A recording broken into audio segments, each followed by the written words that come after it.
नमस्ते everyone. We are here on this Sunday. हमारा previous session में बहुत हमारे पास कंटेंट था जो हम कवर नहीं कर पाए थे, तो हम ये हम्म, सेशन भी हम ले रहे हैं। हम्म, और लास्ट टाइम हम लोग ने मेरे हिसाब से planet in houses, good and bad planets हमने डिस्कस किया था। तो राइट। हम लोग अभी एस्पेक्ट्स पर जाते हैं। मैं जस्ट एक मिनट स्क्रीन शेयर कर देता हूँ।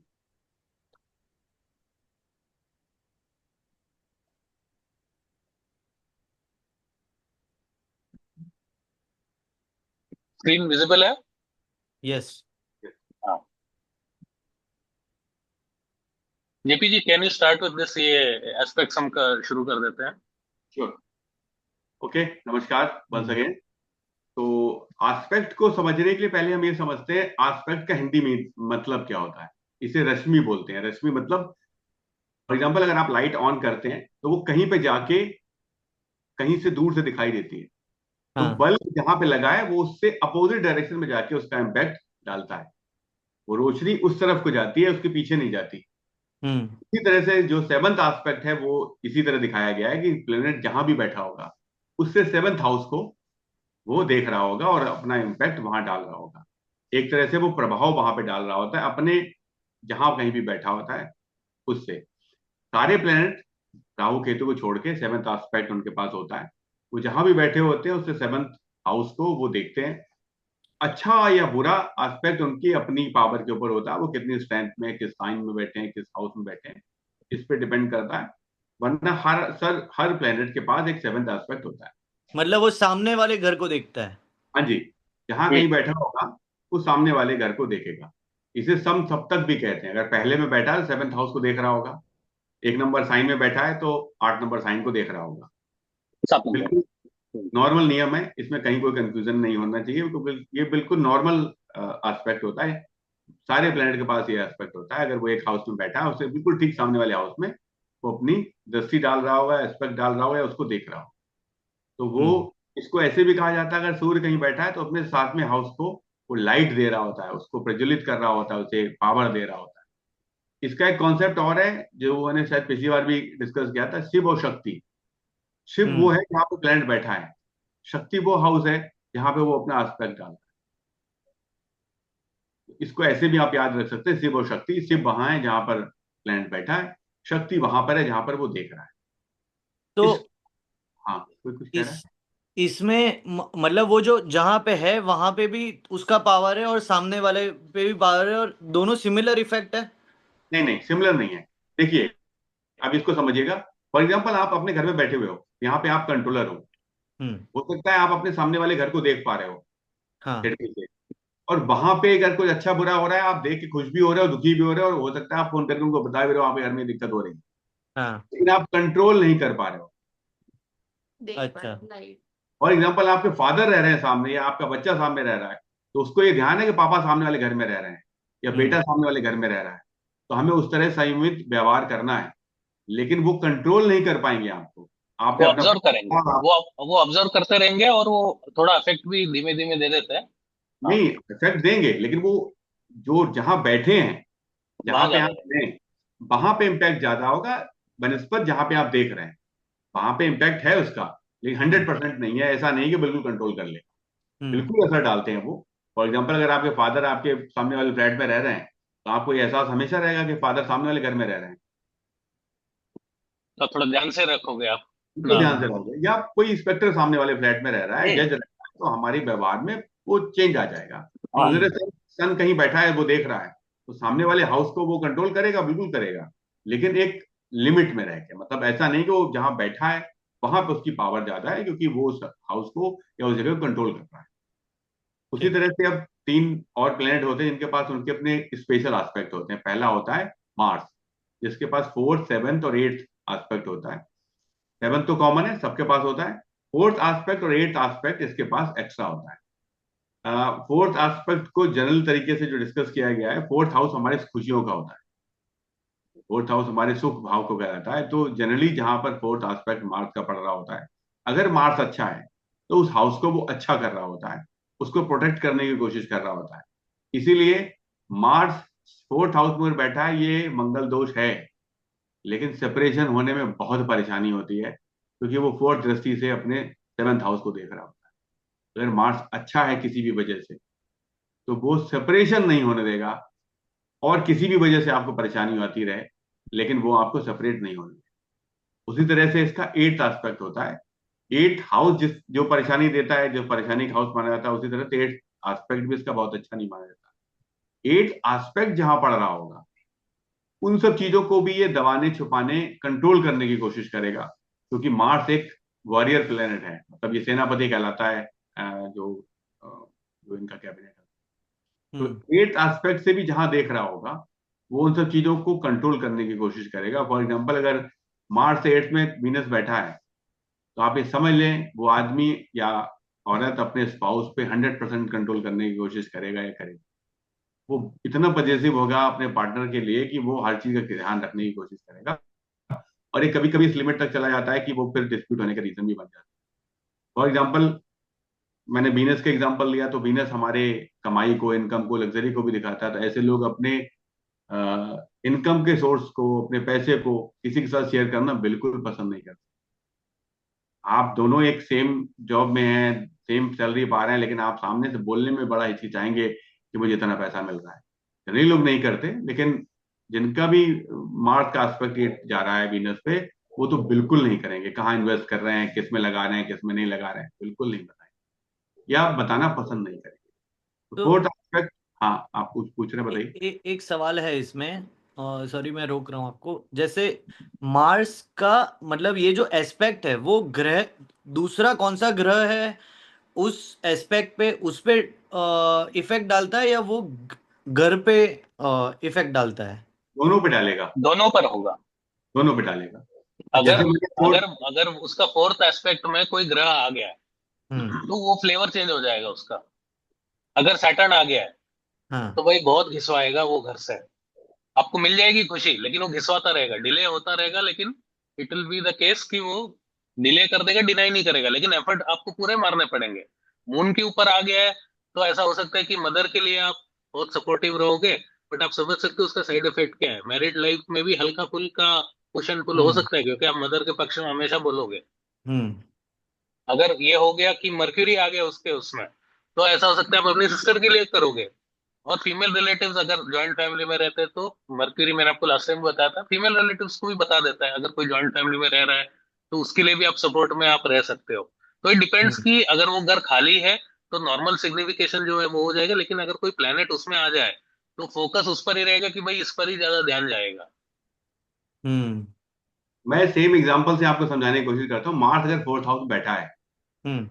और वो सेवंथ हाउस को भी फोर्थ एस्पेक्ट से देख रहा है, हाँ। और एट्थ एस्पेक्ट से वो वीनस को देख रहा है, हम्म। एक तरीके से उसने दोनों कारक, मतलब उस हाउस को भी देख लिया जो पार्टनरशिप का है, सेवंथ हाउस, और रिलेशनशिप के कारक वीनस को भी देख लिया।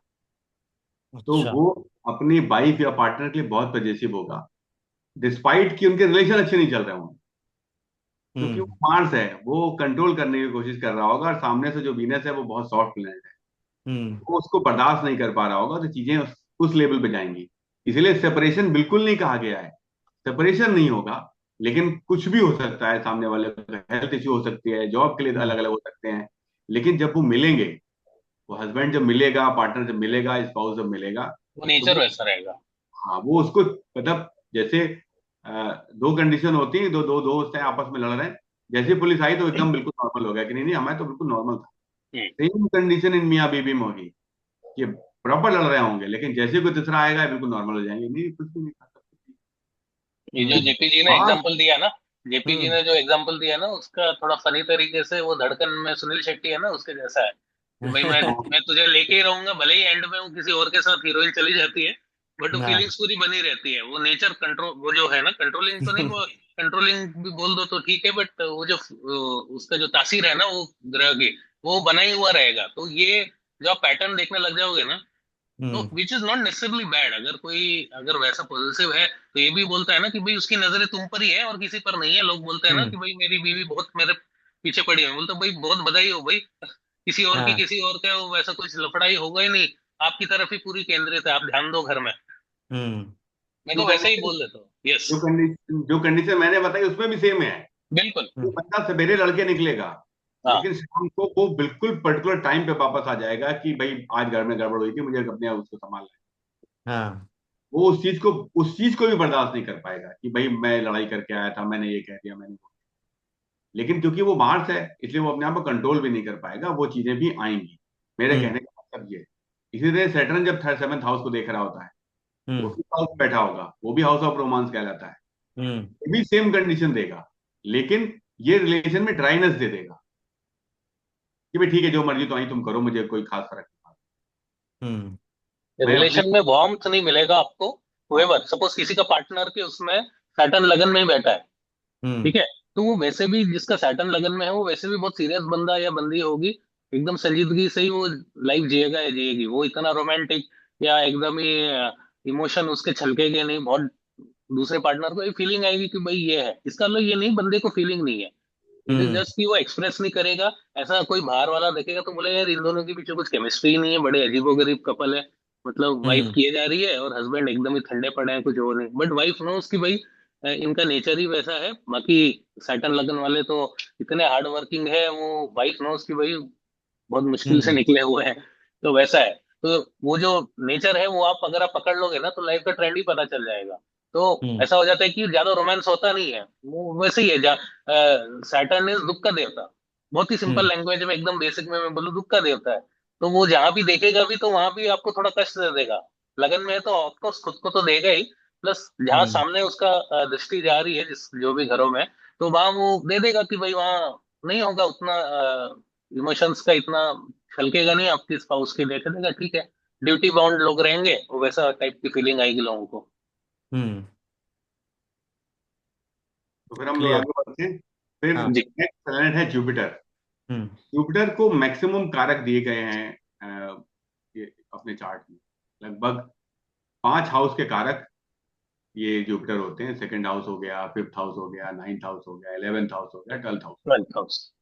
तो ये मैक्सिमम इंपॉर्टेंस रखते हैं किसी भी चार्ट में। और इनकी जो दृष्टियां होती हैं, फिफ्थ इनके पास और नाइन्थ इनके पास स्पेशल एस्पेक्ट होते हैं, सेवन तो कॉमन है।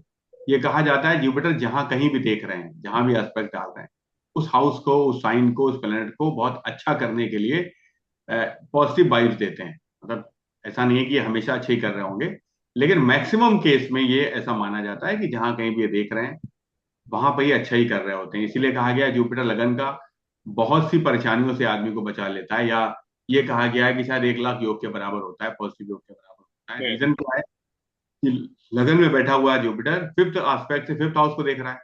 आपका विद्या बुद्धि रोमांस के हाउस को वो प्रज्वलित कर रहे हैं, अच्छा कर रहे हैं, रोशनी दे रहे हैं, पॉजिटिव वाइब्स दे रहे हैं। सेवेंथ हाउस आपके पार्टनर का है, आपके बिजनेस पार्टनरशिप का है, आपके रिलेशंस का है, आपके स्पाउस का है, उसको वो अच्छा कर रहे हैं। नाइन्थ हाउस आपके लक का है। ये तीनों एस्पेक्ट हमारे आपकी लाइफ में बहुत पॉजिटिवली और नेगेटिवली रोल प्ले करते हैं। अगर ये तीन एस्पेक्ट भी ठीक है तो आप नॉर्मली चीजें, आपकी लाइफ बढ़िया चल जाएगी। क्योंकि ये कहा गया है कि धनवान होना चाहिए कि लकी होना चाहिए आदमी को। तो बहुत से लोगों ने कहा कि लकी धनवान होना चाहिए। हाँ। हम्म। और जुपिटर है ऐसा प्लेनेट है ना कि उसका कोई नेगेटिव चीज है ही नहीं। ये हम्म। आप देख सकते हो सब प्लैनेट्स के कुछ ना कुछ एक नेगेटिव पॉइंट है, जुपिटर का कोई नेगेटिव वो नहीं है। हम्म। सन कैसा, सन इज वो क्रूर ग्रह, क्रूर बोलूंगा, इट इज नॉट अ पापी ग्रह, क्रूर ग्रह है। बट सन का हम्म। कैसा नेचर है, एंगर बहुत ज्यादा हो जाता है। मार्स इम्पल्सिव है, ठीक है। हम्म। मून इज फिकल माइंडेडनेस, अगर मून खराब हो गया वो है। जुपिटर को खराब करना बहुत मुश्किल भी है। मतलब नॉर्मली चार्ट में जुपिटर ही आधे लोगों को संभाल के रख देता है कि भाई वो अपने एस्पेक्ट से भी मामला सेट कर देता है। I give you an example, ठीक है। अगर आपके किसी के चार्ट में मार्स 8th हाउस में है, which is a very hmm. Accident yoga के वो है, लेकिन अगर हम्म। जुपिटर उसको वो दे रहा है, एस्पेक्ट दे रहा है, तो होगा हम्म। कि गाड़ी का एक्सीडेंट होने का योग था, लेकिन बस रिवर्सिंग में हेडलाइट थोड़ी टूट गई और योग खत्म। हम्म। छोटा मोटा हो गया, कुछ गिर गए, हो गया। ये नहीं कि बचा लेता फ्रैक्चर है। ही होना है। हाँ हाँ। आपको लगेगा हम्म। आप बस, इट इज लाइक टेलिंग कि आपने दरवाजा बंद किया तो आपकी शर्ट पीछे फंस गई और फट गया, वो ये हो जाएगा। तो जुपिटर करवा के रहेगा और बचा लेगा आपको। वेरेवर जुपिटर इज वो एस्पेक्ट से ही काम करवा देगा। जैसे अभी जो राहु ट्रांजिट चल रहा है 11वें राशि में, अभी फिलहाल तो जुपिटर इज एस्पेक्टिंग इट। तो इतना डिफिकल्ट नहीं है। पीपल आर ओके, जितना भी बुरा भी होगा चार्ट में उतना बुरा नहीं है, लेकिन जैसे ही ट्रांजिट से वो जुपिटर का एस्पेक्ट हट जाएगा फिर वो कहीं और ट्रांजिट अपना दे देंगे, कहीं और चार्ट में देखने लग जाएंगे, तो राहु अपना फुल खेल करना चालू कर देगा। एस्पेक्ट इज लाइक, जेपी जी ने बहुत सही तरीके से बोला कि कोई आपको नोटिस कर रहा है, कोई है हम्म बस नोटिस ही कर रहा है। जैसे बच्चा शरारती है, खेल रहा है, और बाप ने ऐसा देख लिया, पिताजी ने देख हम्म लिया, तो जैसा समझ लो सन देख रहे हैं, हाँ बस देख रहे हैं, कुछ बोला नहीं, not that he will say कि बेटा कुछ मत करो, ध्यान रखो, ये बस उसे देख लिया और ये बच्चे ने नोटिस कर लिया, तो कंट्रोल में। आप हम्म ऑफिस में थोड़ा ऑफिस टाइम से थोड़ा जल्दी आके चिट चैट कर रहे थे, बॉस अपने कैबिन में आ गया तो ही टेकिंग अ लुक, तो सडनली सब वर्क स्टेशन में चले जाते हैं। उन्होंने हम्म बोला नहीं कुछ, बॉस ने बोलने का भी जरूरत नहीं, बस देख लिया, तो सब अपना हम्म डिसिप्लिन में काम कर रहे हैं। हम्म आप जैसे खाली रोड में जा रहे हो तो इतना ध्यान नहीं दोगे, लेकिन सडनली बत्ती में अगर कोई ट्रैफिक पुलिस वाला हो गया, suddenly you will zebra line के या पहले ही आप रोक दोगे, वरना हो जाता है। आप ऑब्जर्व कर रहे हो, बस उसने कुछ बोला नहीं, आपको उंगली भी नहीं दिखाई कि आप साइड में लेके आओ गाड़ी, अभी तुमसे बात होगी, ये होगा, क्या कर रहे थे, वो नहीं, बस वो देख रहा है आपको, और आप कंट्रोल में आ गए या मैनेज हो गए आप। तो गुरु का भी वैसा है, गुरु जहां भी देखेगा वो अच्छी नजरों से ही देखेगा। It is very that way, इनका कोई नेगेटिव चीज है ही नहीं ये प्लेनेट का। जैसे सर ने बताया, इतने सारे सिग्निफिकेशन, उनको इतने घर दिए गए हैं संभालने को, जहाँ खुद भी बैठते हैं, एस्पेक्ट भी दिए हैं, 5 घर के ओनर भी हैं, तो आधा से हम्म ज्यादा चार्ट तो ये गुरु अपना बचा के रखे हैं चार्ट में। अब तो इसमें मैं जहां भी आगे बढ़ाऊं, इसमें मैं आगे प्लीज। बढ़ाऊं तो जैसा आदित्य ने बताया कि जुपिटर एक टीचर की तरह काम करता है। अगर टीचर बहुत सख्त भी है तो भी हमें कुछ सिखा ही रहा होता है, और बहुत सॉफ्ट है तो भी सिखा रहा है। तो एक तरीके से उनका काम यही है कि कोई टीचिंग देना, कोई समझाना, सिखाना और सही रास्ते पर लाना। दूसरा, आज का जो ग्रहण है उसमें जुपिटर और राहु एग्जैक्ट डिग्री पे हैं, अगर मैं सही हूं तो 24 डिग्री पे दोनों है। तो ये जो भी आप सुन रहे हैं उतना बहुत इम्पैक्ट आने वाला नहीं है, कि जुपिटर उसको पूरी तरह कंट्रोल कर लेगा, क्योंकि वो भी लगभग सेम दृष्टि पे है, सेम डिग्री पे है, तो सेम आसपास पड़ रहा होगा, तो वो एक तरीके से प्रॉपर वॉच में है ये ग्रहण जुपिटर की। तो इसमें कुछ बहुत बड़ा या मुझे कोई नहीं लग रहा कुछ ज्यादा परेशानी वाली बात है। तो नेक्स्ट आएगा, क्योंकि वो 6 नंबर साइन में लगेगा, वो थोड़ा वॉचफुल होना चाहिए, जो सन ग्रहण होगा। ये तो ठीक है, इसमें कुछ। जो अभी अमावस्या को आएगा। हाँ जी, हाँ जी। अमावस्या वाले में मुझे लग रहा है कुछ ज्यादा उसका इम्पैक्ट होगा आज के बनस्पत। मैं कंपेयर कर रहा हूँ, वैसे ग्रहण तो दोनों ग्रहण ही होते हैं, इसमें कोई दो राय नहीं है। इफेक्ट तो है, बट वो है कि जो गुरु के शरण में ये सब हो रहा है, तो उसका इम्पैक्ट कम होगा, इतना ज्यादा उथल पुथल नहीं होगी लाइफ में। वी आर एक्सपेक्टिंग कि बाय गॉड्स ग्रेस इसकी और ये है, ये वाला मेरा अपना पर्सनल ऑब्जर्वेशन है कि देखिए, ग्रहण साल में 2 या 3 तो होने ही है। होंगे।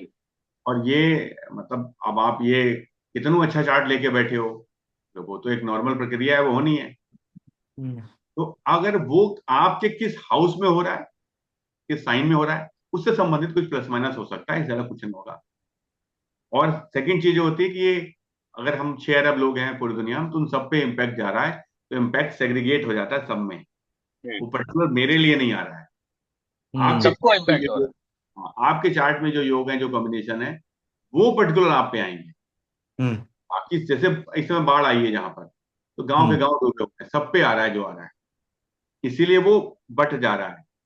अगर वो बाढ़ केवल मेरे घर पे आई, जैसे हिमाचल में, वो पूरे पूरे गांव गायब हो गए, वो पर्टिकुलर योग है जिसमें आप ज्यादा परेशानी ना।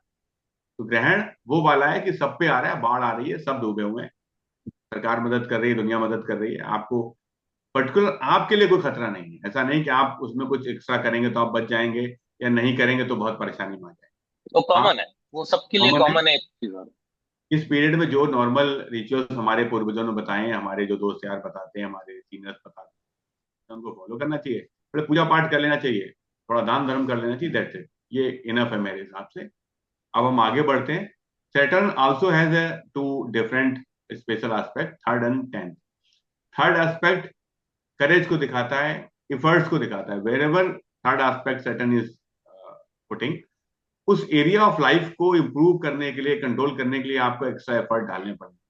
जैसे अभी मैंने कहा था, 5th हाउस में बैठा है, 7th हाउस को देख रहा है, तो पार्टनरशिप को मेंटेन करने के लिए, पार्टनर को मेंटेन करने के लिए, रिलेशनशिप को मेंटेन करने के लिए आपको एक्स्ट्रा कोशिश करनी होगी। आपकी बातों का गलत मतलब पार्टनर, दोस्त और स्पाउस निकालेंगे।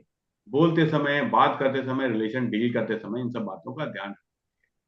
उसी तरह 7th हाउस, जहां भी 7th एस्पेक्ट डाल रहा होगा, वहां भी वो ड्राइनेस देगा, वहां भी एक्स्ट्रा कोशिश करनी पड़ेगी।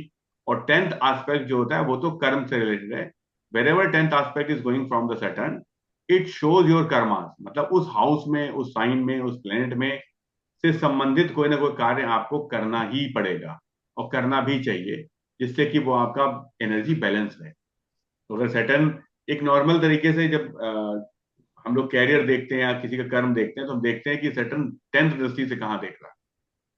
अगर वहां पे कोई स्पेशल प्लेनेट बैठा है, स्पेशल साइन है, स्पेशल हाउस है, तो हम ये मान के चलते हैं कि कुछ ना कुछ से संबंधित इसको काम करना ही पड़ेगा। नेगेटिव पॉजिटिव वो अलग अलग चार्ट में देखना पड़ेगा। तो अगर कोई क्वेश्चन हो तो आप पूछ सकते हैं। ये स्लाइड क्लियर है? बस एक सवाल है, ये क्लेरिफिकेशन है। मान लीजिए सेवेंथ एस्पेक्ट है, मतलब अगर कोई मान लीजिए सन मेरा सेवेंथ में है, तो उसका सेवेंथ एस्पेक्ट फर्स्ट हाउस हुआ, राइट? यस, लगन में ही एस्पेक्ट देगा वो। हाँ, तो यहाँ से आप क्लॉकवाइज डायरेक्शन में सातवां या चौथा या पांचवा जो भी ग्रह है, वैसे वो घर देखना है। आप चार्ट को एंटी क्लॉकवाइज ही रीड करते हो। नॉर्थ इंडियन डायमंड चार्ट है वो एंटी क्लॉकवाइज हम रीड करते हैं। तो हाँ, जैसे हाँ, या सातवें में तो कोई दिक्कत नहीं, आप कौन से भी साइड से जाओ हाँ, सातवें है। But in general hmm, suppose आपको सैटर्न का थर्ड एस्पेक्ट देखना है तो आपको एंटी क्लॉकवाइज जाना पड़ेगा, क्लॉकवाइज मत चले जाएगा वरना आप उल्टा हाँ, ऊपर चले जाओगे। समझ ठीक है गए, ना? समझ गए। हाँ, तो जैसे किसी का सैटर्न सेकंड हाउस में, तो 2, 3, 4, फोर्थ हाउस में हाँ, उसका इफेक्ट आएगा। वो आपको ध्यान रखना है कि उसका जो क्लियर। फ्लेवर है वो मिलेगा ही, वहां आपको एफर्ट मारना ही पड़ेगा। सेकंड हाउस में है तो मम्मी के लिए करना पड़ेगा, या आपका घर से संबंधी कोई ऐसी चीज होंगी जिसमें आपको एक्स्ट्रा ऑर्डिनरी आपको एफर्ट निकालने पड़ेंगे। सेवेंथ हाउस तो जैसे जेपी जी ने बताया वहां भी आपको थोड़ा मुश्किल का सामना करना पड़ेगा, क्योंकि कोई भी सेवेंथ आप देखेंगे ना, सेवेंथ हाउस नॉर्मली कोई भी हाउस है उसका थोड़ा एक ऑपोजिशन वाला फ्लेवर आ जाता है, वहां से एक ऐसा फ्लेवर आ जाता है कि वहां से आउटकम निकालने के लिए आपको ओवरकम करना पड़ता है चैलेंजेस को। जनरली हम्म, सेवेंथ हाउस का वही है, मतलब जिससे भी सेवेंथ आप देखो, सेकंड से आप सेवन देखोगे तो एट्थ हाउस आ जाता है। Second house is that of saving, लेकिन eighth house is that of obstacles हो गए, डिफिकल्टीज हो गए। Third house is that of effort, लेकिन उसका ऑपोजिट नवा घर है, तो वो आपकी किस्मत है। तो वो भी हो गया, वो वैसे ही हो गया कि किस्मत को करने के लिए आपको एफर्ट तो लगाना ही पड़ेंगे। तो इस तरीके से आप नोटिस कीजिए सेवेंथ हाउस वैसा है। तो जहां भी आपका समझ गए। प्लेनेट एस्पेक्ट दे रहा है आप उसको एंटी क्लॉकवाइज देख लीजिए, और वो घर में डेफिनेटली इफेक्ट होगा। और ये नहीं कि हमेशा लिविंग चीज पर ही इफेक्ट होगा, it can B non living also. किसी का सैटर्न अगर थर्ड हाउस में है तो 3, 4, 5, अगर बच्चे बहुत बढ़िया कर रहे हैं तो ठीक है, नो प्रॉब्लम। लेकिन ऐसा हो सकता है कि स्टॉक मार्केट में अच्छे रिटर्न नहीं मिल रहे हैं। Fifth house is that of other income also, जो हॉबीज से कमाते हैं उसमें में भी नहीं हो रहा है, आपका मल्टीपल सोर्स ऑफ इनकम नहीं है। ऐसा भी हो सकता है रोमांस में थोड़ा अप एंड डाउन है, बच्चे ठीक कर रहे हैं। नॉट नेसेसरी हमेशा हम्म, बच्चों को डिफिकल्टी हो, it can be other way. So थोड़ा वो ध्यान रखना है। कोई एक चीज है it will badly affect, rest all ठीक ठाक चलेगा, इतना भी प्रॉब्लमेटिक नहीं। एक चीज में definitely it will be an effect, इधर मॉनेटरी या तो नॉन लिविंग चीज पर इफेक्ट दे देगा, जैसे हो गया कि ये सब करियर रिलेटेड हो गए, या लिविंग एस्पेक्ट वो उससे रिलेटिव अगर कोई हाउस से एसोसिएटेड है तो ये है। हम्म। और कोई क्वेश्चन है आपके? हाँ, और एक लास्ट क्वेश्चन, ये जो एस्पेक्ट होता है वो ग्रह और घर पे इम्पैक्ट करता है, उस राशि पे इम्पैक्ट करेगा? सब दोनों पे करेगा, दोनों पे करेगा। उस राशि पे भी करेगा, उस घर में जो राशि है। अब फॉर एग्जाम्पल उस हाउस में कोई नहीं, प्लेनेट नहीं है, तो क्या करेगा वो? हाँ, वही। तो हाँ, राशि तो में वो वो आ जाएगा, आपको उस लेना ही हाउस पड़ेगा को वो। इम्पैक्ट करेगा। वहां पे जो साइन है वो इम्पैक्ट है। हाउस जो मैंने आपको पिछली बार कोशिश की थी बताने की, वो एक कमरा है, और हम्म। साइन वहां का इन्वायरमेंट है। तो अगर सैटर्न कहीं देख रहा है तो ड्राइनेस तो देगा ही देगा उस हाउस को।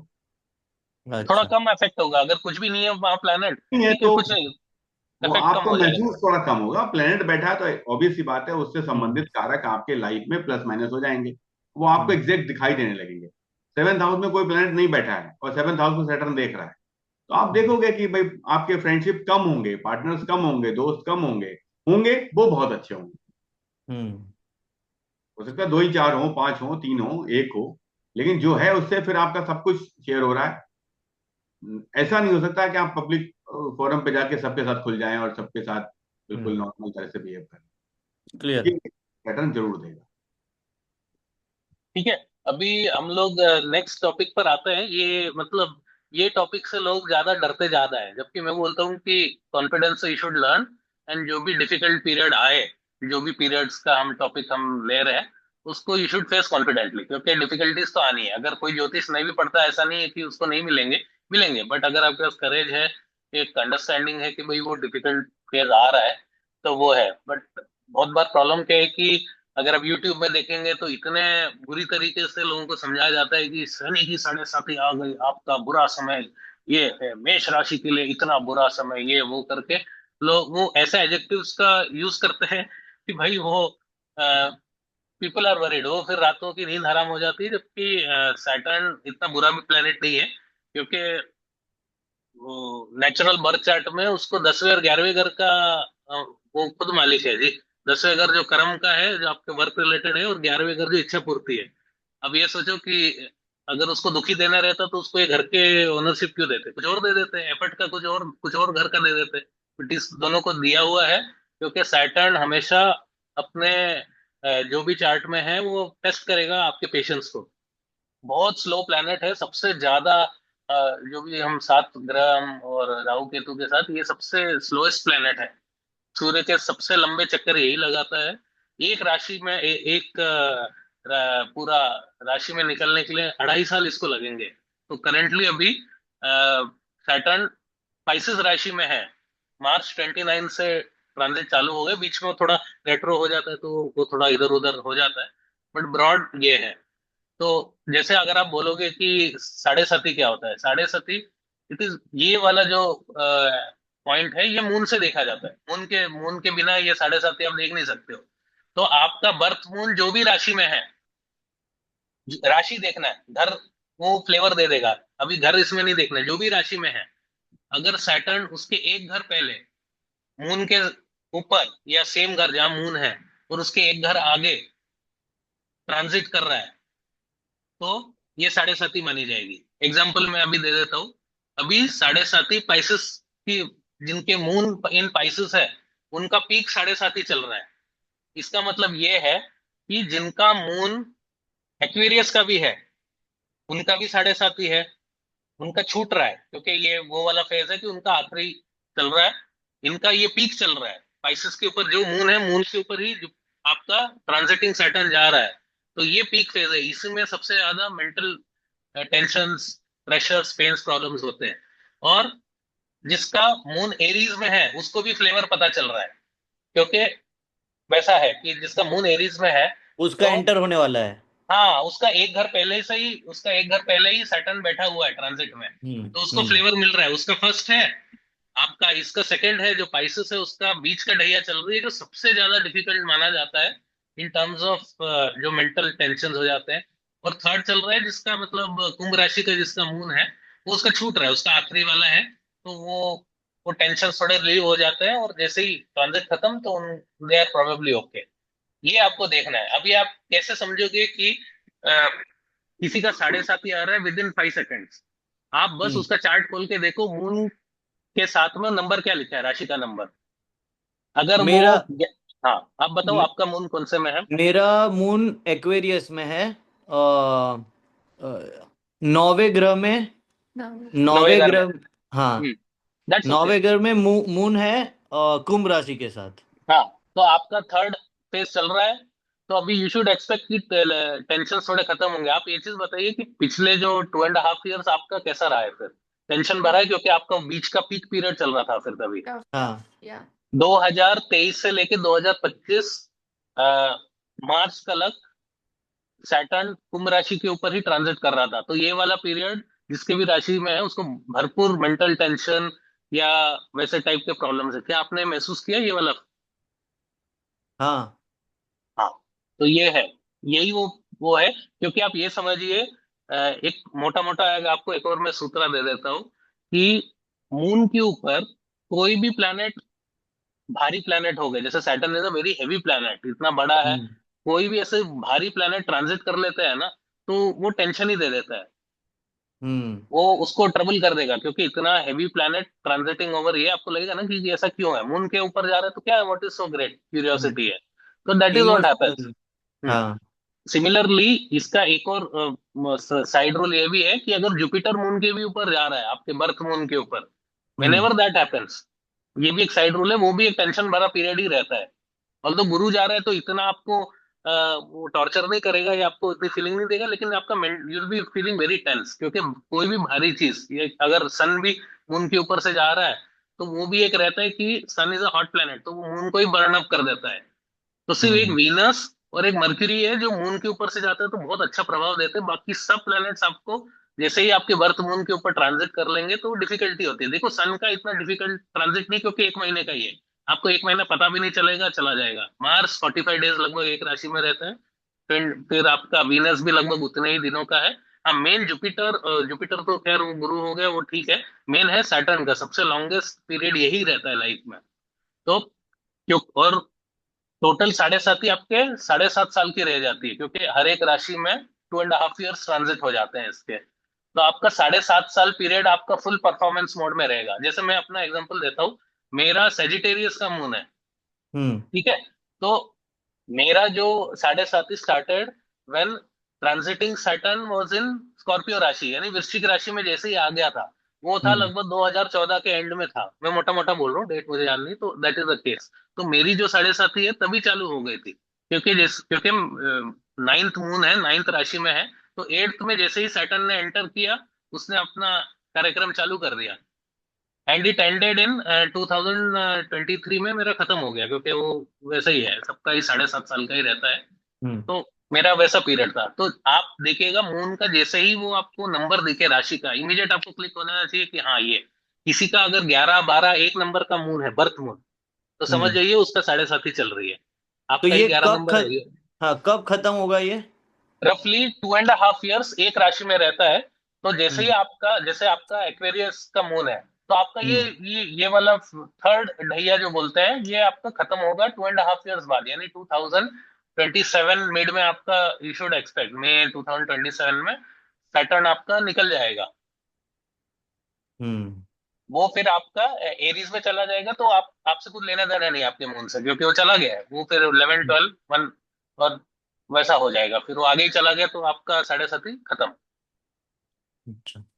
और ये देखते कैसे हैं, जैसे हमने ये सीख लिया कि कैसे हमारा कुंडली पढ़ना है, हम्म। और ये जो ट्रांजिट करते हैं वो तो इसमें नहीं दिखता, वो कैसे देखना है? ट्रांजिट आप कोई भी सॉफ्टवेयर आप यूज कर लीजिए, या नेट में हम्म भी ढूंढ लीजिए। एक हम्म होता है एक AAPS.space, वो भी एक है, वो वेब में मिल जाता है।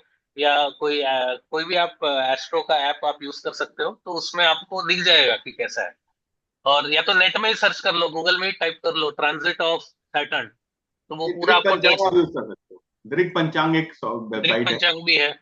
उसमें सारी डिटेल मिल जाएगी, वो नक्षत्र वाइज भी दे देता है।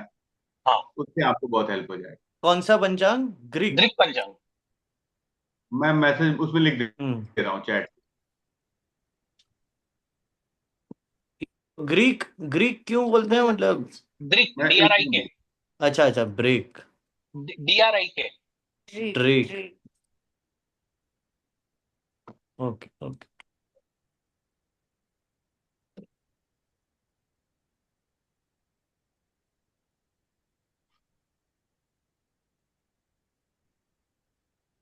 एक चीज मैं और यहाँ पे शेयर कर देना चाहता हूँ, आप मतलब आगे बढ़ने से पहले, सैटर्न की 7.5 जब शुरू होती है, तो हमारा ट्रांजिटिंग सैटर्न मून से 12th साइन में होता है, मतलब उससे एक हाउस पीछे पीछे होता हम्म है। उससे एक हाउस पीछे 11th सैटर्न का ट्रांजिट बहुत अच्छा माना जाता है। और जब आपकी 7.5 खत्म होगी, उसके बाद जब नेक्स्ट हाउस में जाएगा, तो थर्ड ट्रांजिट माना जाता है मून से, वो भी बहुत अच्छा माना जाता है। तो 7.5 से पहले का 2.5 साल बहुत अच्छा, और 7.5 के आगे का 2.5 साल बहुत अच्छा। तो अगर आप इसको प्रिकॉशनरी सेंस में लें, तो जब आपका मून 11th गया है, तो आप हम्म उस 2.5 साल में अपनी तैयारी करिए कि आने वाले जो 7.5 साल हैं, उनमें कुछ हमें परेशानी मेंटली फिजिकली आने वाली है। तो हर तरीके से हम अपने आप को नरिश करें, पैसे से लेकर हेल्थ को लेकर और भी चीजों को लेकर, जिससे कि वो जो आने वाली परेशानी है, उसको हम फेस कर पाए। उसी तरह जैसे 7.5 खत्म हो गई, जैसे अभी यहाँ पे खत्म हो रही है, अभी से आपको अपॉर्चुनिटीज मिलना शुरू हो जाएंगी। लेकिन क्योंकि अभी आप थोड़ा डरे हुए होगे, थोड़ा सा प्रेशर बहुत ज्यादा होगा, तो आप उन सब चीजों को हाथ में लेने से भी घबरा रहे होगे। जैसे ही ये टाइम बीतेगा, तो 1 1.5 साल बाद, तो आप, सॉरी, तब आप देखोगे आपका कॉन्फिडेंस भी अच्छा हो जाएगा, आप चीजों को संभालने भी लगोगे, और अब आपका कॉन्फिडेंस विद एक्सपीरियंस काम कर रहा होगा कि भाई ये करना है और ये नहीं करना है, क्योंकि जो इस पीरियड में आपने गलतियां की होंगी, जो आपसे कुछ ऐसी मिस्टेक्स हो गई होंगी जो आपको लग रहा है कि ये नहीं होना चाहिए था, अब आप उनको अच्छे तरीके से हैंडल कर पाओगे। तो इसका बेनिफिट भी यही है कि भाई अब आपको मालूम है कि कब से आपका अच्छा टाइम आएगा, उस हिसाब से आप अपना प्लान कर सकते हो फॉर सैटर्न ट्रांजिट। और ऐसा है ना कि ये आप अपने फैमिली का पूरा सबके चार्ट्स निकालो देखो, you will be able to predict exactly.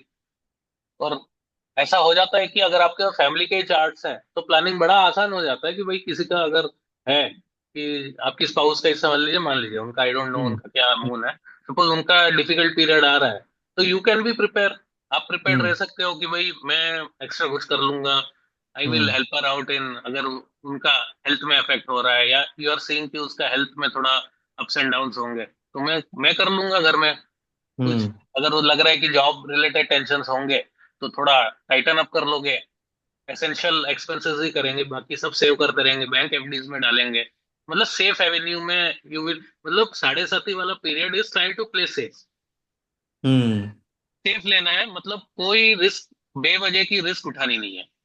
इसको ऐसे भी समझ सकते हैं, कोविड पीरियड आया, बहुतों हम्म। ने बहुत परेशानी झेली, सबने कुछ ना कुछ तो परेशानी झेली, करेक्ट। लेकिन उन लोगों को परेशानी कम हुई जो हेल्थ वाइज ठीक थे, फाइनेंस उनके कंट्रोल में था, भले जॉब चली गई है लेकिन उनको हम्म वो परेशानियां नहीं आ रही थी, क्योंकि अब खर्चे बहुत कम हो गए थे, कुछ हम्म एक्स्ट्रा एक्सपेंस था नहीं।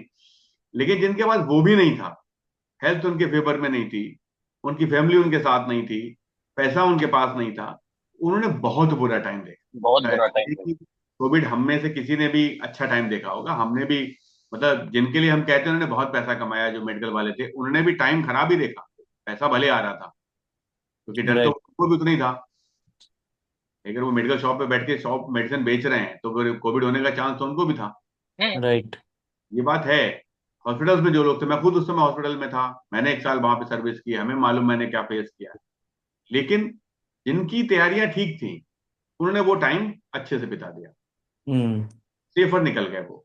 उसी तरह साढ़े साथी का होता है, अगर मेंटली आप फिट हैं, फिजिकली फिट हैं, और आपके पास ठीक ठाक पैसा है, तो आप उस पैसे को, हाँ ये चीज जरूर ध्यान रखिएगा, आपने देखा भी होगा, आप 5 साल बिता चुके हैं, ऐसे बहुत से इन्वेस्टमेंट आपसे हो गए होंगे जो आपको लगा होगा यार ये नहीं करना था, ये पैसा फंस गया, या ये मैंने गलत इन्वेस्टमेंट कर दिया।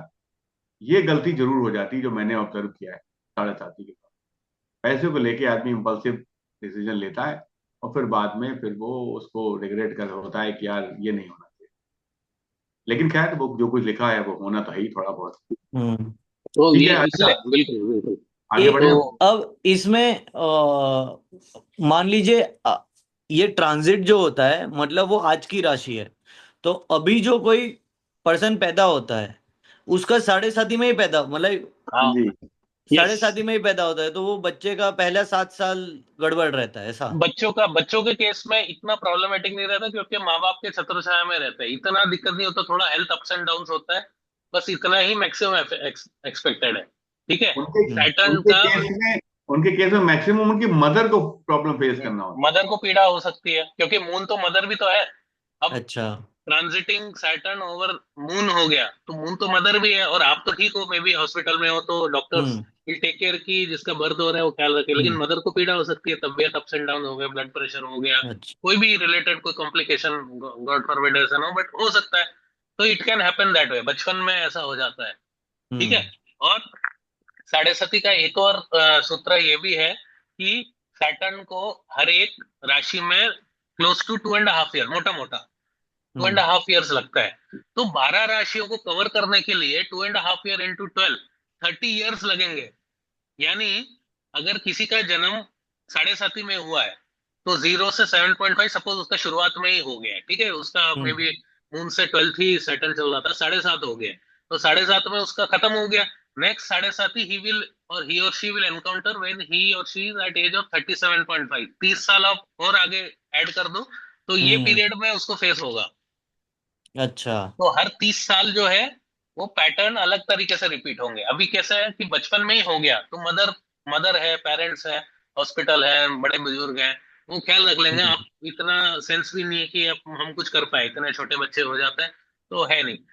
30s में मैक्सिमम फील होता है, क्योंकि बहुत लोगों का, मेजोरिटी लोगों का 30s में एक साढ़े साथी तो आता ही है, हम्म पास थ्रू होगा ही। ये नहीं कि पूरा बैठेगा वो पीरियड में, कुछ ऐसा हो गया 27 में चालू हो गया 35 में एंड हो रहा है, हम्म 35 में चालू हो गया 42 में एंड हो रहा है। तो 30s वाला पीरियड इज पर्टिकुलरली पेनफुल, क्योंकि वो पार्ट, वो एज में नॉर्मली यू आर मैरिड, आप आपके थोड़े बच्चे भी हो जाते हैं, ग्रोइंग एज हो हम्म जाते हैं, वो मिडिल एज में आप पहुंच जाते हो, तो आप 20s वाले आपका एनर्जी रहा नहीं। Hmm that is the peak phase की, वो वाला जो है ना, पीपल रिपोर्ट, वो सबसे डिफिकल्ट होता है, क्योंकि वो उसमें एनर्जी भी आपकी थोड़ी कम रह जाती है, और आपकी हम्म रिस्पॉन्सिबिलिटीज भी बहुत रहती है, और सैटर्न रिस्पॉन्सिबिलिटीज का भी देवता है, तो वो आपको लर्न करवाएगा ही। ठीक है। हम्म अभी जब उसके क्लियर। बाद, जब 30s के बाद जब अगले साढ़े साथी होगी, जब वो मे बी रिटायरमेंट की एज हो गया या 65 की एज हो गया, तो इट विल हैपन कि उनको हेल्थ रिलेटेड हो जाएगा, क्योंकि 65 में नॉर्मली लोग करियर रिलेटेड ज्यादा उनका फोकस नहीं रहता। अब किसी का हम्म 30 में साढ़े साथी खत्म हो गया, तो उसका मे बी 60 में होगा, तो उसको हेल्थ रिलेटेड चैलेंजेस ज्यादा होंगे। तो ये वो flavour over the time change होता रहता है। फर्स्ट वाला साढ़े साथी बचपन का है, not not too difficult, parents के सपोर्ट से क्लियर हो जाता है।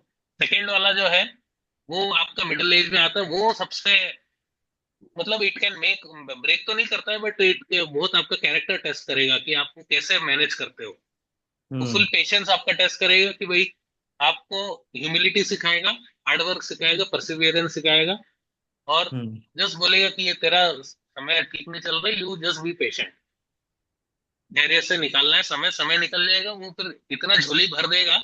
मैंने कितने लोगों का चार्ट देखे कि साढ़े सती में कंगाल हो गए थे शुरुआत में या बीच में, जो भी गलती के कारण, और उन्होंने अपने कर्म ठीक कर दिए, तो उनकी झोली में प्रॉपर्टीज भी आ गई। ऐसा हुआ है, जेन्युइन केसेस में बहुत हुआ है कि बहुत लॉसेस फेस हुआ है, जॉब लॉस, लेकिन जॉब कवर हो गया, बिजनेस फिर से रिस्टार्ट किया, तो इतना कमाया कि वो भी ब्लेसिंग्स दे के चला जाता है, और वो फिर वो पीरियड ठीक हो जाता है।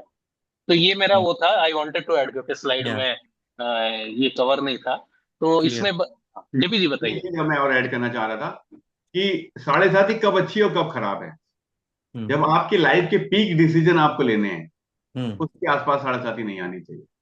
फॉर एग्जाम्पल, आप आईआईटी की तैयारी कर रहे हो या किसी भी नीट की तैयारी कर रहे हो, जब आप तैयारी कर रहे हो तब तक साढ़े साथी ठीक है, लेकिन जब आप टेस्ट देने जा रहे हो उस समय साढ़े साथी ना हो, तो वो आपके लिए हाँ, फ्रूटफुल है।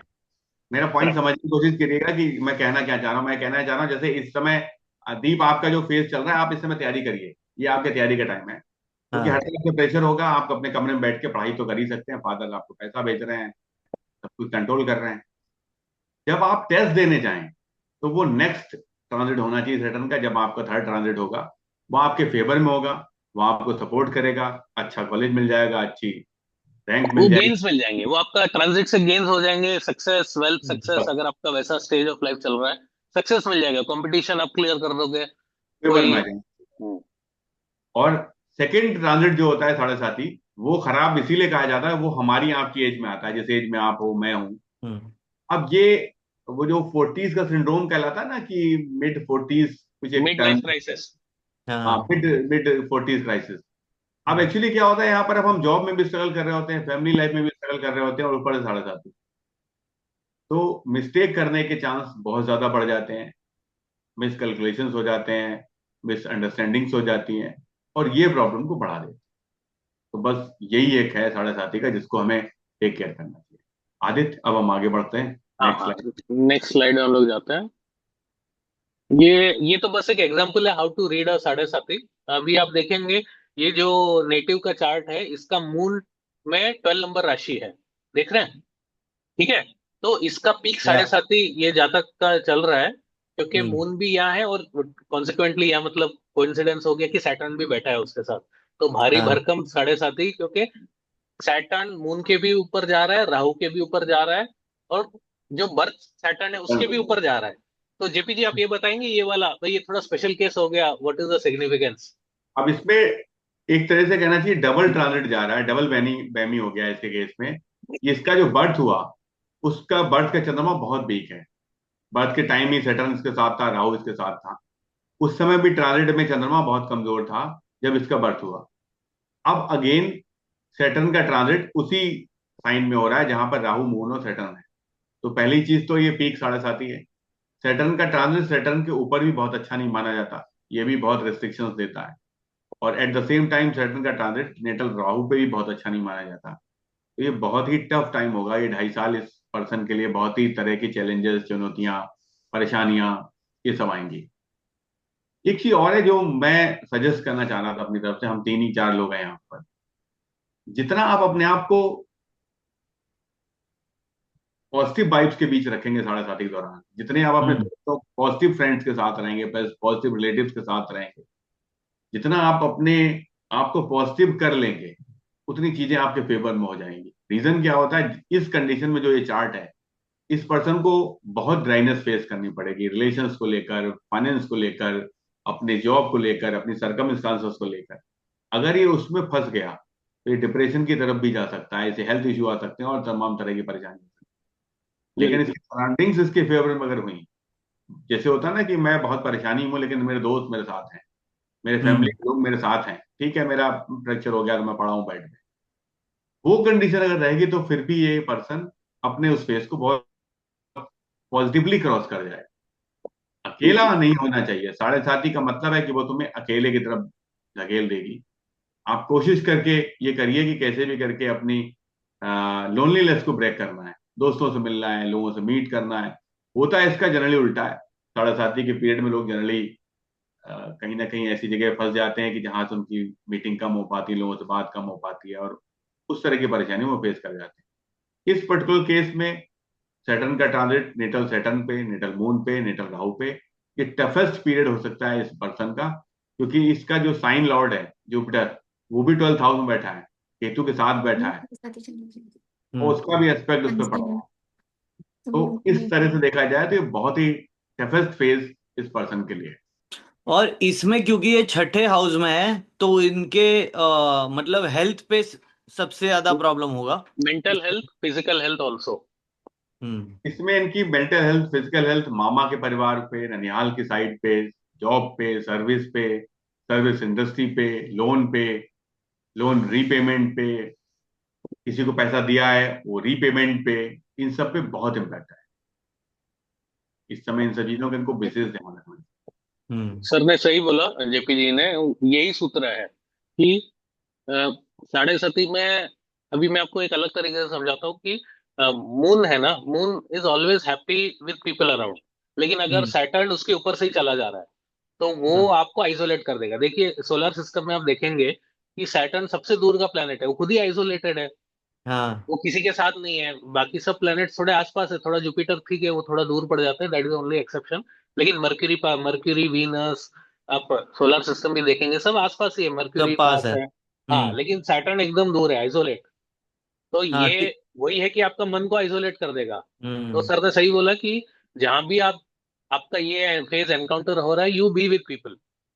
कोई बात नहीं, लोग अगर बड़े बुजुर्ग, सैटर्न बड़े बुजुर्ग भी होते हैं, तो अगर हम्म आपके पास ऐसा हो गया कि आप दादा हो गए, दादी जी हो गए, उनके आसपास अगर आप रह रहे हो, तो उससे भी हम्म रिलीफ मिल जाएगा। वो समझा देंगे कि बेटा यार हमने तो कि 3 के 4 साढ़े साथी देख ली, कुछ नहीं होगा, मैं हम लोग का आशीर्वाद तेरे साथ है, बाकी आ जाना, खा के चले जाना, घर से मिलते रहना, बीच में कौन सा वो है।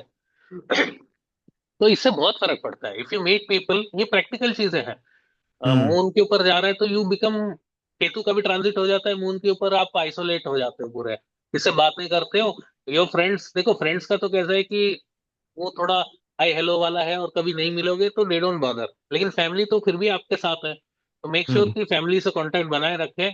और फिर जब उनके साइड में किसी का साढ़े साथी चल रहा है, यू एक्सटेंड द हेल्प, कि हम हम्म लोग आते रहेंगे तेरे यहाँ, अगर थोड़ा अगर वैसा टाइप है कि तुझे आने को नहीं हो रहा भाई, हम लगा आ जाते हैं तेरे यहाँ, खाएंगे पिएंगे थोड़ा, या वैसा कुछ कर लेंगे, तो person will feel good, moon balance हो जाएगा, और फिर उतने समय तक वो समय भी कट जाएगा। ठीक है, तो ये क्लियर। एग्जांपल समझ आ गया, this is a sample. Yes. तो है ना, तो जातक का मून स्पाइसेस में है तो उसका पीक फेज चल रहा है, 11 12 और 1 में जिसका है वो चल रहा है। अब जब तक सैटर्न 2 में नहीं जाता तब तक इसका साढ़े साथी का फेज खत्म नहीं होगा, तो ये पीक फेज चल रहा है, जीपी जी ने पूरा बता दिया।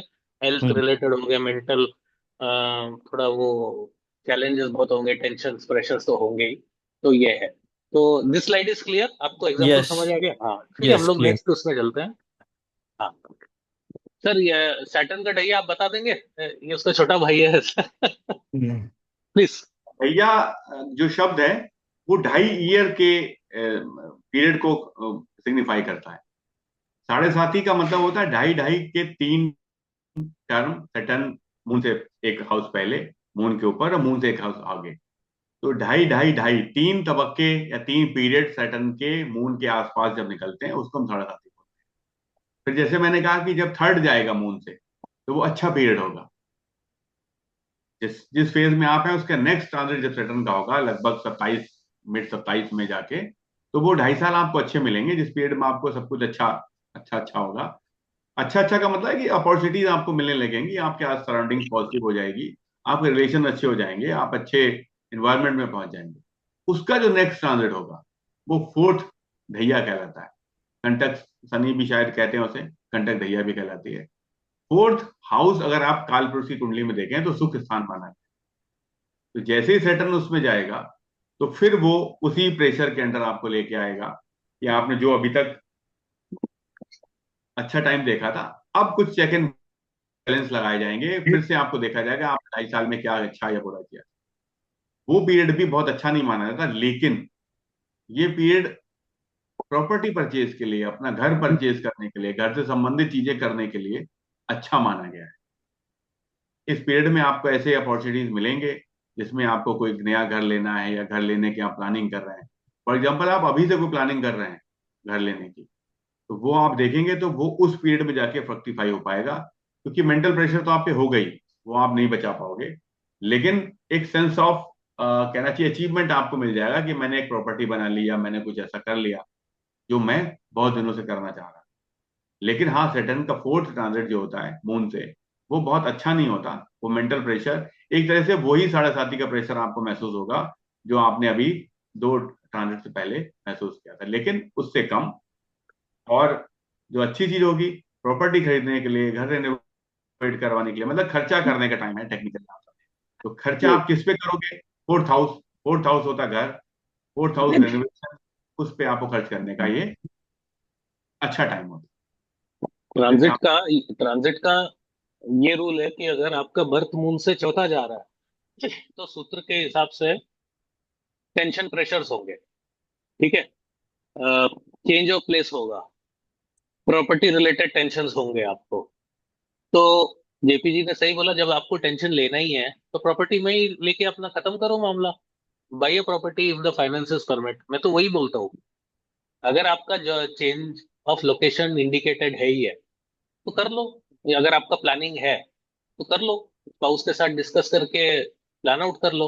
जैसे आपका दीप, आपका moon is in Aquarius sign, ठीक है, राइट। तो फोर्थ आपका जब जाएगा, जब टॉरस में जाएगा, विच विल बी अराउंड 2028 या 29 के अराउंड है, एग्जैक्ट डेट आप नेट में देख लेना, सैटर्न हम्म। ट्रांजिट इन टॉरस।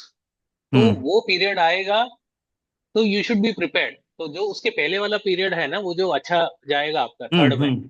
तो यू बी प्रिपेयर्ड फाइनल। अगर आपका कुछ प्लान है प्रॉपर्टी लेने का कि मैं, हम्म। या मेरा घर थोड़ा स्मॉल पड़ रहा है तो I want a bigger house, तो सेविंग दबा के करते रहो, एसआईपी करते रहो, हम्म। रिकरिंग डिपॉजिट में डालो कुछ, put it in some FDs में डालो कि वो सेविंग अच्छा हो जाए। तो वो जो अच्छे पीरियड में है आप कॉर्पस बना दो, और जैसे ही आपका योग बन रहा है कि भाई मेरे को प्रॉपर्टी समझ आ गई, now I can go in for the deal, तो यू गो, क्योंकि आपने अच्छे टाइम में आपने प्रिपेयर कर लिया अपने आप को। और जब हम्म। ये वाला आ रहा है, आपको कंसर्न आ रहा है, मैं वही बोलता हूँ, ये फोर्थ वाला ट्रांजिट मिक्स्ड बैग रहता है, प्रॉपर्टी का भी हो गया बट आपको tension, change of place they देगा, प्रॉपर्टी रिलेटेड मैटर से आपको टेंशन दे देगा। जैसे बहुत लोग आज के टाइम में they are living on rent, तो उनको टेंशन रहता है कि नेक्स्ट घर जैसा है वो फिर से मूव करना पड़ेगा, ये है, तो वो सोचते हैं कि चलो यार एक घर, छोटा सा एक घर ले ही लेते हैं। हम्म। तो सोच लेते हैं कि चलो मैं, let me plan the finances, थोड़ा पुराने जो भी है फाइनेंसेस को जोड़ तोड़ के करते हैं, तो जब पीरियड अच्छा रहता है you are suppose to do in that, क्योंकि वो पीरियड में आपको ज्यादा तकलीफ होगी नहीं। वो पीरियड में यू शुड मेक श्योर कि आप इनफ तैयारी करके रखो कि डिफिकल्ट पीरियड में you are able to capitalise. तो ये वो हो गया। जेपी जी आप बोलिए। करूँ है हमारे लिए। कुछ पूछ रहे हैं आप? नहीं नहीं नहीं, मतलब इसमें बेसिकली प्रॉपर्टी रिलेटेड कुछ आ सकता है या चेंज ऑफ लोकेशन हो सकता है Yes. हाँ, फोर्थ ट्रांजिट में। यस यस, देखिए, क्योंकि क्योंकि सैटर्न सैटर्न जहाँ भी है ना, वो हम्म चीजों से दूर कर देगा। अभी मैं आपको फिर से प्लेनेट एंड हाउसेस हम्म का एक स्नैपशॉट दे देता हूँ। अगर हम्म सैटर्न 12th हाउस में है आपका बर्थ चार्ट में, तो फॉरेन ही भेज देगा। 12th house is foreign connection. अगर 10th हम्म हाउस में है तो वर्क से रिलेटेड आप दूर चले जाओगे। अगर आपका 7th हाउस में वो है, तो ऐसा हो सकता है आपकी स्पाउस बहुत दूर से आ रही है, या उनका ट्रैवल बन रहा है, या जैसा भी हम्म है। It can be either ways. अगर आप शादीशुदा, हम्म जो हुएवर इज मैरिड, तो ऐसा हो सकता है ना कि आसपास के गांवों की नहीं, बहुत दूर say that spouse is coming. 4th house है तो आप अपने घर से दूर चले जाओगे, birth place. 4th house is hmm your birth place, या खुद का जहाँ करंट प्लेस ऑफ रेजिडेंस है वो भी काउंट होता है। तो हम्म टेक इट दिस वे, क्योंकि घर चेंज करना, it is always a trouble point. बहुत पेन फील होता है कि अपना ट्रू। घर छोड़ के जा रहे हो, वैसा है। तो हम बोल रहे हैं कि भाई फिर अपना ही घर खरीद लो, उसकी खुशी मिल जाएगी, वो बैलेंस कर्मा पूरे हो जाएंगे। आप घर बदल रहे हो, घर छोड़ना पड़ेगा, पेरेंट्स के यहाँ से आपको जाना पड़ेगा, या फिर होम टाउन में अपॉर्चुनिटीज नहीं, आप गुड़गांव आ गए, होना पड़ेगा। तो माइट एज वेल वो योगा को कन्वर्ट कर दो। भाई मैंने अपना एक छोटा सा एक प्रॉपर्टी ले लिया, अभी हम लोग वी आर हैप्पी देयर, तो कन्वर्ट हो जाएगा। हम्म इसको जैसे अब हम फोर्थ ट्रांजिट और एट ट्रांजिट की बात कर रहे हैं, इसको एक और तरीके से समझा जा सकता है कि किसी भी चार्ट को आप लीजिए, उसमें दो लगन नॉर्मली होते हैं। एक मेन लगन जो हमने पिछली बार एक्सप्लेन किया था, और एक मून लगन। जहां हम्म जहां से मून ट्रांजिट कर रहा है, फॉर एग्जाम्पल थर्ड मैंने अच्छा कहा। थर्ड क्यों अच्छा है? क्योंकि वो आपके शॉर्ट जर्नीज का है, आपके भाई बहनों का है, आपके एफर्ट्स का है, आपके करेज का है। जब आप अब करेज के साथ अपने एफर्ट करोगे तो आपको कुछ ना कुछ उसका पॉजिटिव रिप्लाई जरूर मिलेगा। तो when you are getting something, तो आपके पास एक्यूमुलेशन होंगे। फोर्थ ट्रांजिट का मतलब है कि आपको घर से संबंधित, सुख से संबंधित, अपने परिवार से संबंधित कोई ना कोई डिसीजन लेना पड़ेगा। घर छोड़ना पड़ सकता है, नया लेना पड़ सकता है, रेनोवेशन करवाने पड़ सकते हैं, या और भी कुछ हो सकता है।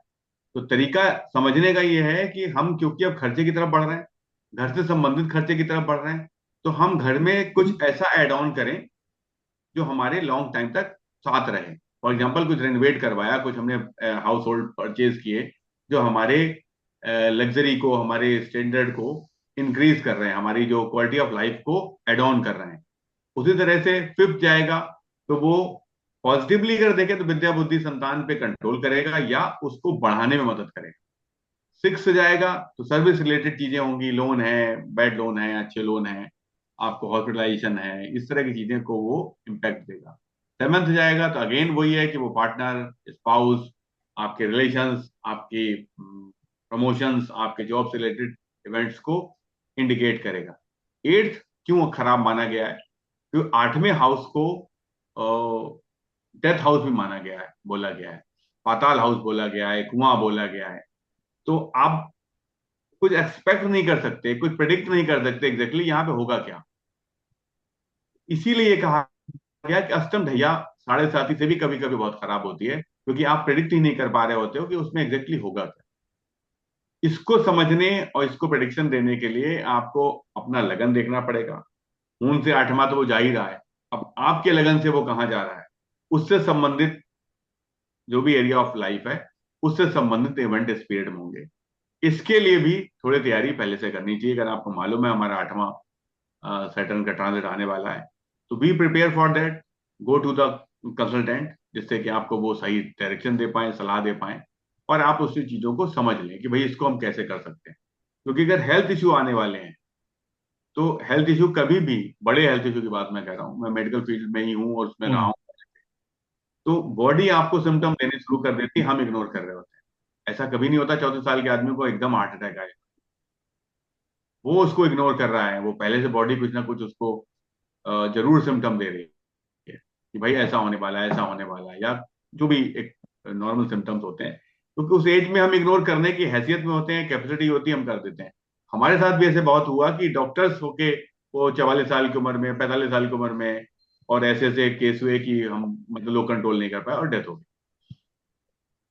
एक्सीडेंट हो सकते हैं, एट्थ हाउस एक्सीडेंट को भी देता है, इंश्योरेंस के पैसे को दिखाता है, ब्राइब्स ले सकते हैं, दे सकते हैं, उस तरह की चीजों को दिखाता है। तो एट्थ हाउस सडननेस को भी दिखाता है, चीजें अचानक होंगी और उस समय आपको कंट्रोल करना मुश्किल हो जाए।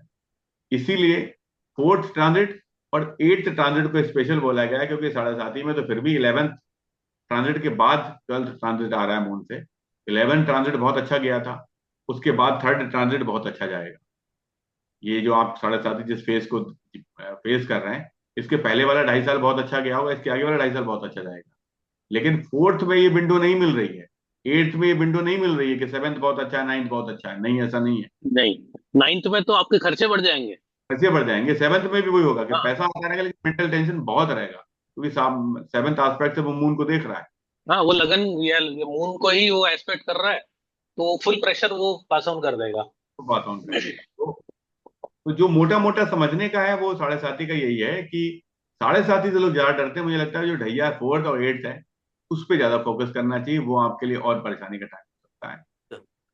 और आपको एक एक सवाल है, ये जो हमने एस्पेक्ट और रश्मि की बात करी, वो हमारी स्थायी लगन कुंडली में उसका फर्क नहीं पड़ता, लेकिन ये जो ट्रांजिट है उसी से देखा जाता है, राइट? नहीं नहीं, वहां भी पड़ेगा, क्यों नहीं वहां पड़ेगा, पे भी देखिए। देखा। नहीं नहीं, समझिए बात को। अभी 2 घंटे के लिए हम लोग एक दूसरे से जुड़े हुए हैं ना। मैं तो आपको हाँ पहले जानता नहीं था, आप मुझे भी नहीं जानते थे। हाँ लेकिन जो 2 घंटे के लिए तो हमारा इम्पैक्ट एक दूसरे पे है ना। हाँ। लेकिन आप जो दो लोग बैठे हुए हैं इस फ्रेम में, इनका इम्पैक्ट तो हमेशा पड़ेगा।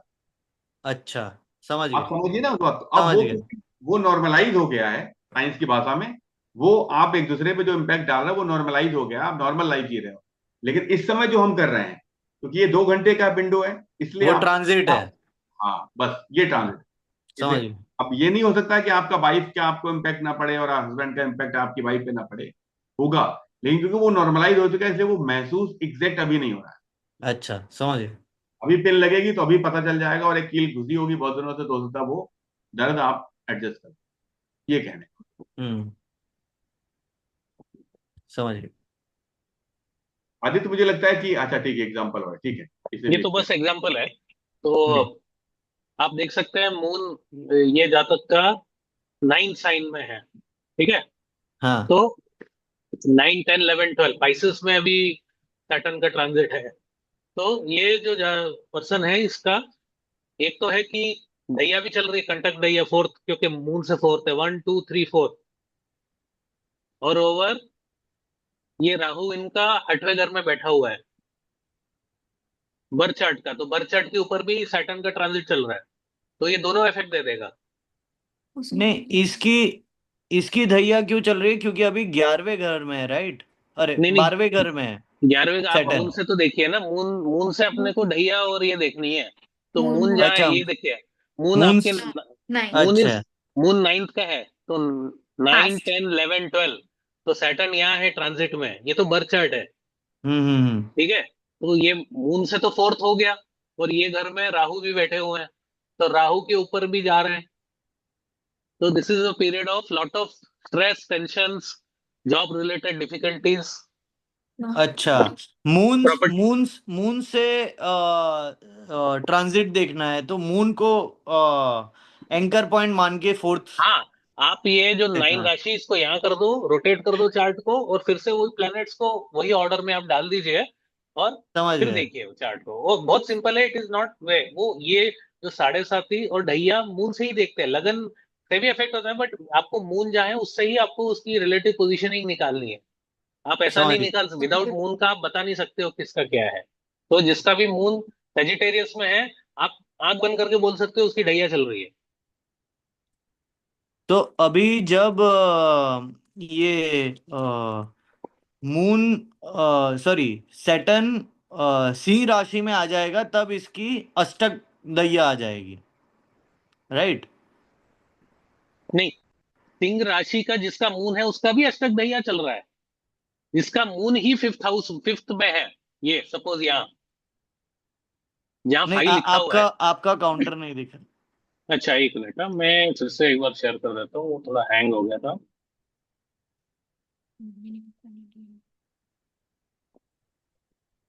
अभी दिख रहा है? हाँ हाँ।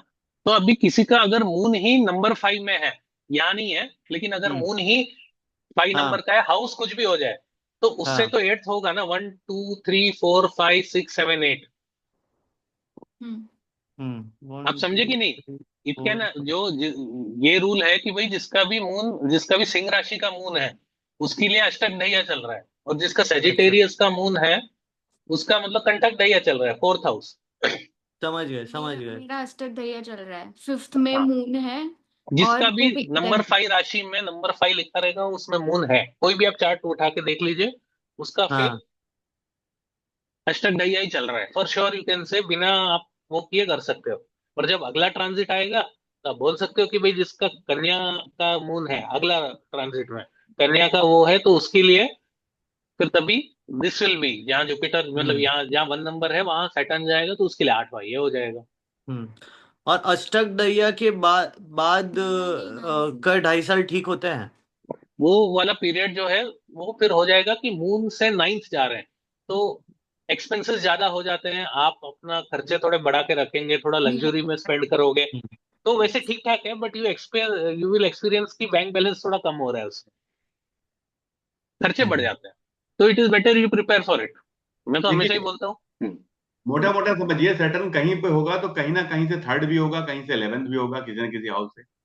उन हाउस को उसी तरह से वो कंट्रोल करेगा। ऐसा भी नहीं है कि साढ़े साथी में तभी कुछ खराब हो रहा होता है। साढ़े साथी के पीरियड में हो सकता है पिछले ट्रांजिट में आपको हो सकता है कोई ऐसी अपॉर्चुनिटी जॉब के लिए मिली हो, बिजनेस के लिए मिली हो, प्रॉपर्टी के लिए मिली हो। वो अलग बात है कि वो हम उसको अवेल कर पाए कि नहीं कर पाए। हम्म। इस पीरियड में भी आपको कुछ ना कुछ ऐसी अपॉर्चुनिटी मिलेगी जो आपके लिए आगे काम आएगी। उसी तरह 9th में रिलीजियस ट्रेवल्स होते हैं, ऐसे बहुत से लोग होते हैं, वो उनकी बहुत इच्छा थी, उन्होंने 4 धाम की यात्रा करी और जो 12 ज्योतिर्लिंग है वो कर लिए। उस तरह के मतलब खर्चे होंगे आपके 9th, और 9th से रिलेटेड खर्चे होंगे। आपके फादर से संबंधित कोई खर्चे हो सकते हैं, आपके रिलीजियस एक्टिविटी पे कोई खर्चे हो सकते हैं। 9th हाउस धर्म से संबंधित होता है, मंदिर होता है, ट्रस्ट होते हैं, इन सब चीजों पे आप खर्च कर सकते हैं, और जो आपको लेकिन ये खर्चे आपको पेन नहीं देंगे। आप इसको फर्क को समझिएगा। जब मून के ऊपर सेटल होता है और जो खर्चे आप कर रहे होते हो वो पेनफुल होते हैं। 9th में होगा, 11th में होगा, थर्ड में होगा, 7th में होगा। जब वहां पे आप खर्च कर रहे होगे वो आपको पेन नहीं लगेगा, आपको एंजॉय लगेगा, मजा आएगा, आनंद आएगा। जैसे होता है ना कि आदमी, एक होता है कि सौ विलिंगली रुपए कर रहा गिर गए। है, विलिंगली कर रहा है। हाँ, एक होता है 100 रुपए गिर गए, एक होता है 100 रुपए आपने किसी को दे दिए। दोनों में जो फीलिंग्स होते हैं वही डिफरेंस यहाँ पे आपको महसूस होता है। इसीलिए सैटर्न का ट्रांजिट बहुत इंपॉर्टेंस रखता है, क्योंकि लंबे समय तक रहता है, स्लो धीरे धीरे चल रहा होता है। इसीलिए कहते हैं वो, ये समय की चक्की है, धीरे धीरे पीसती है। वो इम्पैक्ट ज्यादा होता है। एक होता है कि भाई आज ही जो होना तो हो गया 1 घंटे में 2 घंटे में, और एक हो रहा है कि फॉर एग्जाम्पल सर्जरी हुई और एक दिन का ही, हफ्ते भर की तकलीफ थी, वो आपने महसूस करी और आप उसके बाद फिट एंड फाइन है। और डायबिटीज हो गया, रोज डॉक्टर के यहाँ जा रहे हैं, हर हफ्ते दौड़ रहे हैं, नई दवा आ रही है, नए रेगुलेशन आ रहे हैं, नए रेस्ट्रिक्शंस आ रहे हैं। वो ज्यादा परेशानी वाली बात होती है। अगर आप किसी नॉर्मल आदमी से पूछोगे तो वो कहेगा सर्जरी ज्यादा अच्छी है डायबिटीज या ब्लड प्रेशर के मुकाबले। इसको इस तरह समझना चाहिए। और मुझे लगता है कि अब ये ठीक से आप लोग समझ गए होंगे। मेरी सलाह ये है कि आप एक बार इसे और देख लीजिए। कोई क्वेश्चन हो राइट। तो आप आदित्य को शेयर कर सकते हैं। हम फिर आपके लिए कुछ ना कुछ करेंगे जिससे कि आप इसको सही से समझ पाए। और मेरा अपना मानना यह है कि हम अगला सेशन मांगलिक दोष पे करना चाह रहे हैं। इसमें तो हमने एक ही स्लाइड ऐड कर रखी है, वो ना करके एक बड़ा प्रेजेंटेशन बनाते हैं जिसमें कि मांगलिक दोष आप अच्छे से समझ पाओ। मतलब इससे हमें फर्क नहीं पड़ रहा है कि 1 लोग आ रहे हैं, 2 लोग आ रहे हैं, 10 लोग आ रहे हैं, हम रेडी हैं हम्म। उसको करने के लिए। बट मेरा अपना सजेशन ये है कि उसको हम अच्छे से डिटेल्स में बताएं, जिससे कि आपको भी मजा आए, हमें भी समझाने में अच्छा लगे, और आप भी कुछ लेके जाओ यहाँ से। क्या कहते हो आदित्य? राइट। बिल्कुल बिल्कुल, एक्चुअली हम लोग को we wanted to add this in this slide, but वो क्या है ना, फिर कंटेंट भी बहुत ज्यादा हो जाता था, और फिर उतना डाइजेस्ट करने को भी टाइम लग जाता है, क्योंकि वो right. Right. First first session जो रहता है ना सीखने को कि चार्ट क्या होता है, वो बहुत डिफिकल्ट है, और उसमें भी हम एडवांस रूल्स अगर दिखाना चालू कर देंगे तो वो फिर क्लिक नहीं होता। तो इसलिए हम सोचे राइट। कि इसको हम अलग अलग ही एक सेशन में रख लेंगे कि जिसमें वो एक स्टैंड अलोन रहेगा। अभी what I want you to do is कि आप अपने फैमिली मेंबर्स के सबके चार्ट मंगवाओ, ससुराल के साइड में भी चार्ट मंगवाओ, अभी तो आप यू आर मैरिड ना, हाँ। ससुराल के यस, भी यस। सबके चार्ट मंगवाओ, सबके चार्ट देखेंगे अब।